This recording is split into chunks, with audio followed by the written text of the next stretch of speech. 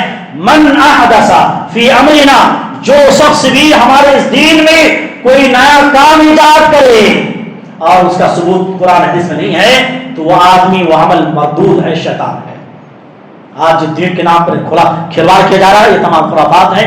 خلاصہ کلام یہ ہے، اس خطبے کا میسج یہ ہے، پیغام یہ ہے میرے محترم بھائیوں، ماہ محرم شروع ہو چکا ہے، اسلامی سال کا یہ پہلا مہینہ الحمدللہ، اس مہینے میں یہ حرمت والا مہینہ ہے، مجھے اور آپ کو چاہیے کثرت سے نیکیاں کریں، اور اس میں جو کرنے کام ہے الحمدللہ کثرت سے روزہ رکھتے تھے ہمارے نبی صلی اللہ علیہ وسلم، اور خصوصی طور پر 9 اور 10 محرم کا روزہ رکھے۔ یہ کچھ باتیں تھیں، اللہ سے دعا ہے کہ اللہ تعالی ہمیں دین کی صحیح سمجھ عطا فرمائے، اللہ ہم سب کو قرآن اور حدیث کے مطابق زندگی گزارنے کی توفیق نہ فرمائے۔ اللہ ماہ محرم میں کثرت سے اللہ کے نبی روزہ رکھتے تھے، اللہ ہم سب کو پیارے نبی صلی اللہ علیہ وسلم کی اتباع اور پیروی کرتے ہوئے ہم سب کو بھی روزہ رکھنے کی توفیق نہ فرمائے۔ اللہ ہم سب کو اس مہینے میں جو خرافات، بدعات حضرت حسین کی شہادت کے نام پہ کرتے ہیں، یا اللہ ان تمام خرافات، تمام بدعات سے اللہ میری اور آپ کی اور تمام امت مسلمہ کی حفاظت عطا فرمائے۔ آمین تقبل رب العالمین۔